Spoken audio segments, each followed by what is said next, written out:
Sa pagpapatuloy ng ating kwento, ang ating bida ay patuloy sa kanyang pag-eensayo, at ang kanyang ama na si Rayford, nagbigay ng kalayaan para sa ating bida. Makalipas ang ilang araw, sa lugar ng kastilyo ng Lawrence, nagkaroon sila ng pagtitipon dito at dito nga'y nakadating si Adrian sa pagtawag ng kanyang ama, at sa kanilang pagtitipon andito sina Anna, Cedric, at Sylvia. At sa kanilang pagtitipon, hindi nakatiis ng galit itong si Cedric, "Ama, bakit itong tao na ito ay kumakatawan sa aming pamilya sa larangan ng digmaan?" Ito ang sabi ni Cedric sa kanyang ama, habang ito'y nakasigaw dahil sa galit. "Nagtataka nga ako bakit nila ako pinatawag," sagot naman ni Adrian habang ito'y nakatingin sa kanyang harapan na si Cedric. Sumagot naman ang kanyang ama, "Cedric, ikaw ang nag-iisang tagapagmana ng pamilyang Lawrence, kaya hindi ko hahayaang mapunta ka sa mapanganib na larangang iyon." Ito ang sabi ng ama, na may pag-aalala sa kanyang anak. Dito nasa tabi ng ama ang kanyang unang asawa na si Anna, habang hawak-hawak nito ang kanyang pamaypay. Sumagot naman si Sylvia matapos magsalita ng ama, "So sinasabi mo ba na hindi kasing halaga ni Cedric si Adrian?" Ang mata ni Sylvia ay nalulungkot nung sinambit ito. Matapos sabihin iyon ni Sylvia, magkaiba sila ng halaga, kumpara sa tagapagmana ng pamilyang ito. Ito ang sabi ni Rayford na ang kanyang muka ay seryoso, sa sinabi ng babae, at ang muka naman ni Adrian ay galit ito sa kanyang narinig. Habang nagkakaroon ng pag-uusap ang dalawa, si Adrian ay nagagalit sa kanyang ama. "Tinawag niya lang ako para sabihin lang ito sa akin, at talagang iniinis ako nito." Ito ang nasa isipan ng ating bida, habang nakalisik ang kanyang mata, dagdag pa nito sa kanyang isipan, "Sa bagay, hindi naman nakakasama ito para sa akin." Dagdag pa nito ni Adrian, "Lahat naman makakapasok sa laro, yun nga lang kung mayroon silang headgear. Dahil ako na ang papalit na tagapagmana sa pamilyang ito, walang sinuman ang makikialam sa akin, ang pinakamahalaga sa lahat, ay makaalis ako dito, hindi na ako mababantayan pa ni Anna." Dito pumayag si Adrian sa kagustuhan ng kanyang ama, "Naiintindihan ko, ako ay sasali bilang kinatawan ng pamilyang ito." Ito ang sabi ng bida sa kanyang ama. Nagpasalamat ang kanyang ama sa pagpayag ni Adrian, habang ang muka ni Cedric ay galit na galit ito kay Adrian. Nagsimula muling magsalita si Cedric, "Wala na akong sasabihin pa, nakapagdesisyon na si Papa, pero hindi ako mananahimik, at hindi ko hahayaang ipahiya mo ang pamilya na ito." Ito ang sabi niya habang galit na galit siya, dahil si Adrian ang ay panadala sa larangan na iyon. "Nakakatawa naman ito, ayan ba yung gusto mong sabihin? Makikipag-away ka sa mas bata sa iyo?" Dagdag pa nito, "Ang tanda muna, pero bakit isip bata ka pa?" Tugon ni Adrian kay Cedric habang ito'y nakaharap sa kanyang ama. Habang sila'y nagsasagutan, napatayo ang kanilang ama at hinampas ang lamesa nito. "Adrian," sabi ng ama, "susubukan ko ang makakaya ko." Tugon ni Adrian sa kanyang ama. Dito nagsalita ang kanyang ama, "Pwede ba tayong mag-usap saglit?" Sabi niya kay Adrian na parang galit ito, mukhang may pag-uusapan ang mag-ama na si Rayford at si Adrian. Dito nag-uusap na ang dalawa sa labas ng kanilang kastilyo, at nasa isipan ng ating bida ay may sasabihin ng kanyang ama na mahalaga na silang dalawa lang, kaya pinaalis na niya ang kanyang bantay. Nagsalita ang bida, "Patungkol saan ba ang ating pag-uusapan?" Ito ang tanong niya, habang ang kanyang ama ay nakatalikod sa kanya. Sa pagtanong ng bida sa kanyang ama, ito'y nagsalita, "Kung maayos lang ang pangyayaring ito, mas pipiliin ko kayo ni Sylvia sa lupain ng hari." Ito ang sabi ng ama, habang ang mukha ni Adrian ay nagtataka at nagulat. Dagdag pa nito, "Tanggapin mo tong gantimpala na ito sa pagpunta mo doon, sa halip na si Cedric, magagawa mo na yung gusto mo nang walang nanghihimasok o kaya mangingialam sa buhay mo." Ang tumatakbo sa isipan ng bida, nagagalit si Anna kapag nawawala sa paningin niya si Adrian, at pumayag siya dito. Ito ang nasa isipan ng bida, dagdag pa nito, "Hindi ko lubos na mapagkakatiwalaan itong aking ama. Sa kanilang pag-uusap, naiintindihan ko, pero pag-iisipan ko pa." Ito ang sabi ng bida sa kanyang ama, habang ang kanyang ama ay nakatingin sa kanya. Dito mukhang napansin ng ama na hindi siya pinagkakatiwalaan ng kanyang anak. "Nakikita ko sa mga mata mo, na wala kang tiwala sa akin," sabi ng ama. "Hindi naman, kailangan ko lang makabalik ng buhay pag ako'y nakipaglaban na." Ito iniisip ko, ito ang sabi ng bida sa kanyang ama. Sumagot naman ang kanyang ama, tama ka dyan, at ito'y humawak sa loob ng kanyang damit na para bang may ipapakita ito, at iyon na nga, may ibibigay pala siya dito, tanggapin mo ito ang sabi ng ama, ano iyan, sabi ng bida. Pagkatapos makita ni Adrian ang binigay ng kanyang ama, ito ay artifacts, na may 5th class na may automatic na shield sa 7th class grade shield. Makakatulong yan sa iyo dahil hindi pinapayagan ng battlefield na mag-teleportation, ito ang sabi ng kanyang ama, at ang mukha naman ni Adrian ay talagang nagulat sa kanyang nakita, artifacts, ito ay sobrang napakahalaga, tugon ni Adrian, habang tinitignan nito ang nasa kanyang kamay. Ganun pa man, nagpasalamat si Adrian, sa binigay ng kanyang ama, habang ito'y hawak-hawak niya sa kanyang dibdib, kailangan mo maging maalam para mabuhay ka, tugon ng kanyang ama. Matapos sabihin ng kanyang ama iyon, ang bida ay napalingon sa kanyang likuran at nakita niya sina Cedric at Anna na nakatingin ito sa bintana, kung saan nag-uusap sila ng kanyang ama. Habang sila ay nakatingin kila Adrian, si Cedric ay galit na galit ito, at ang kanyang ina na si Anna ay masayang nakangiti, na para bang may binabalak ito. Nagsalita si Adrian, syempre, manunood yan sila, mga bastos yan ito ang sabi ni Adrian habang sila'y nakatingin kina Cedric at Anna sa may bintana. Sa patuloy nilang pag-uusap, huwag ka mag-alala kay Sylvia, sabi ng ama kay Adrian, at sa isipan naman ng bida, naalala niya nung siya'y sinubukan na lasunin sa edad ng 7 years old, siya ay nadismaya sa kanyang ama nung nangyari iyon, ilang beses na siya binigo ng kanyang ama, pero dahil ako'y napapaligiran ng kalaban, ang tanging mapapagkatiwalaan ko lamang ngayon ay ang aking ama. Ito ang sabi ni Adrian sa kanyang isipan, matapos niyang marinig ang sinabi ng kanyang ama, siya ay pumayag dito, na parang ang kanyang muka ay galit, pinagkakatiwalaan kita ama. Ito ang narinig ng kanyang ama, habang sinabi ito ng kanyang anak, mabuti naman kung ganun Adrian, tugon ng ama.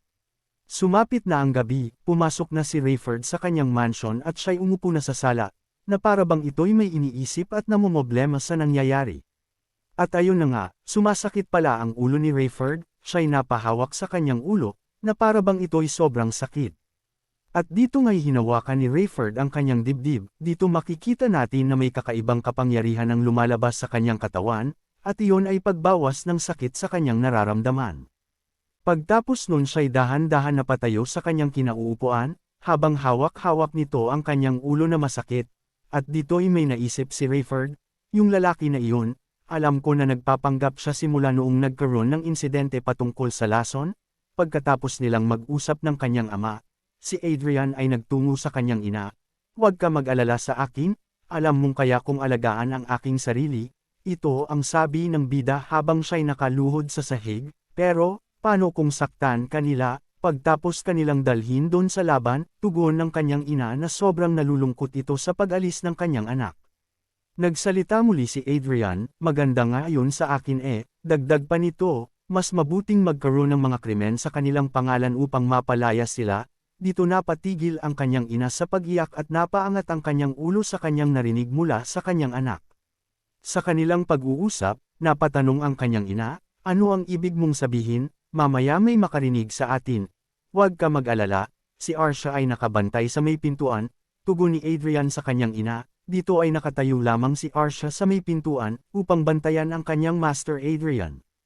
Habang kinakausap ni Adrian ang kanyang ina, huwag ka mag-alala ma, hindi na ako magpapaapi sa kanila, gaya ng ginagawa ni Anna sa akin, ito ang sabi niya, habang siya'y nakatingin sa kanyang ina na lumuluha.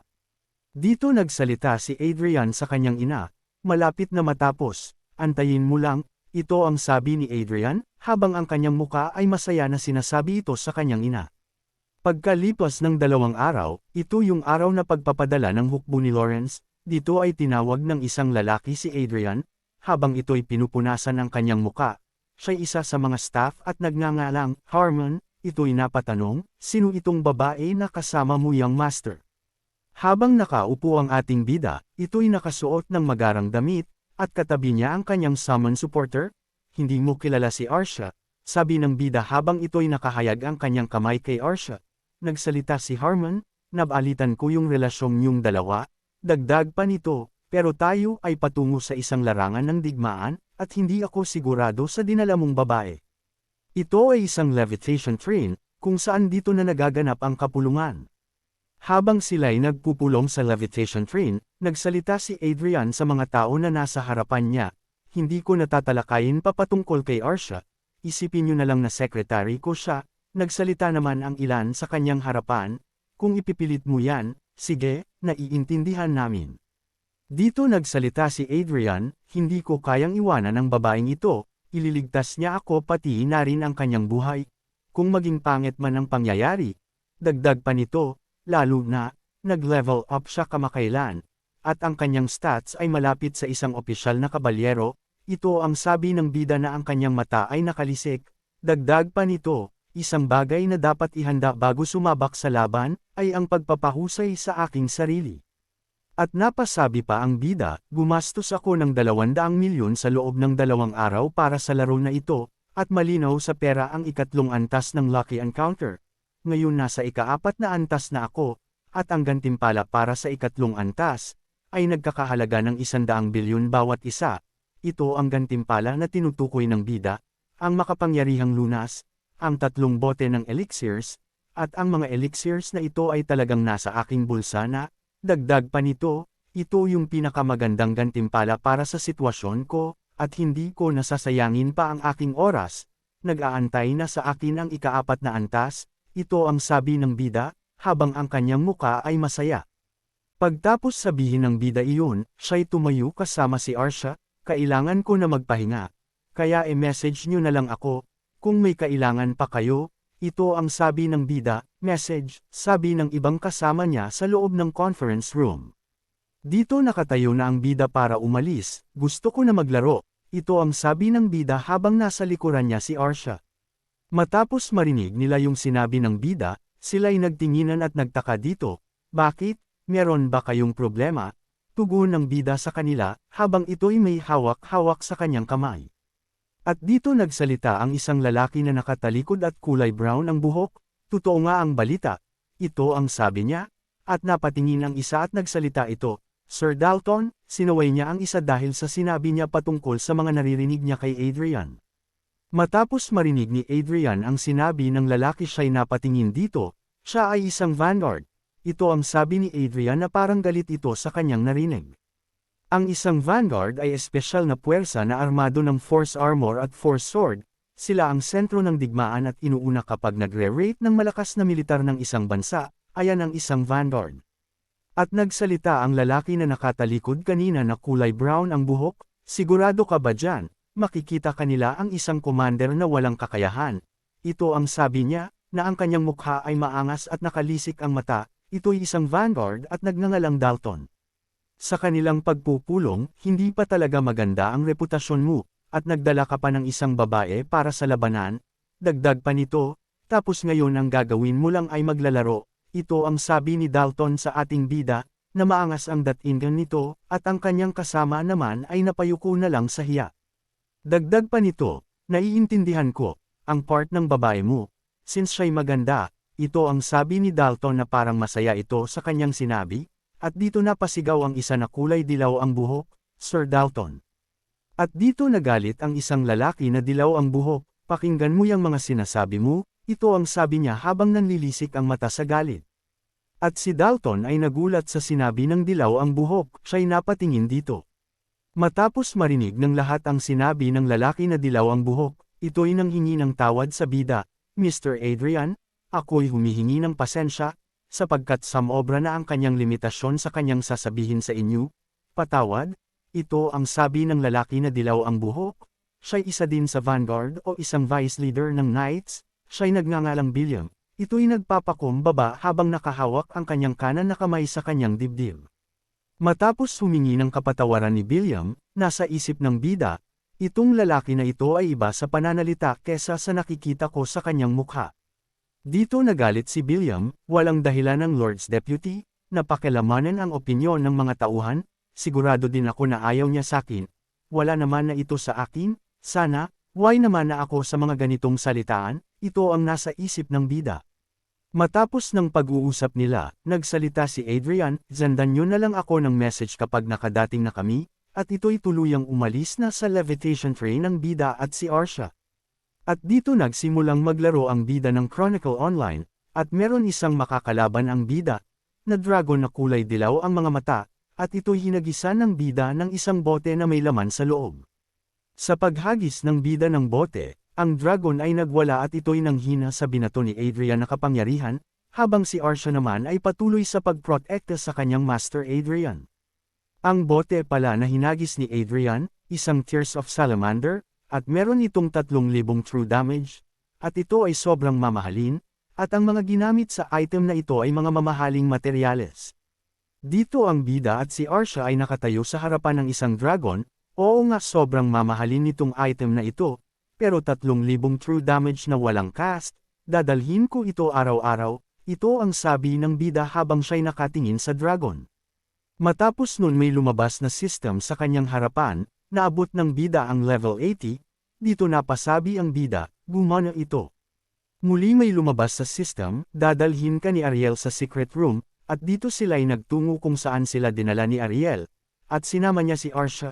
Pagtapos nila makapasok sa lugar kung saan sila dinala, napasabi ang bida, ang galing, ito ay 4th level na quest. Dito may makakalaban ang bida na isang halimaw ulit, at ang pangalan ay Demi-Lich Emmers, na merong health points na 32,000, isang halimaw na nakakatakot at ang itsura nito ay isang bungo ang kanyang ulo, na umiilaw ang kabilang mata, at sabi nito maligayang pagdating mortal. Dito nakita nina Adrian at Arcia ang kanilang kalaban na nasa kanilang harapan, kailangan malinis ko itong 4th level, bago tayo dumating sa West Headquarters, ito ang sabi ng bida kay Arcia. Dito may lumabas muli na system na Lucky Encounter Quest Level 4, kailangan nila matalo ito bago sila makarating sa tore ni Lucas sa 5th floor. Ano kaya ang mangyayari sa laban ng bida, matatalo niya kaya ang halimaw sa Level 4, abangan.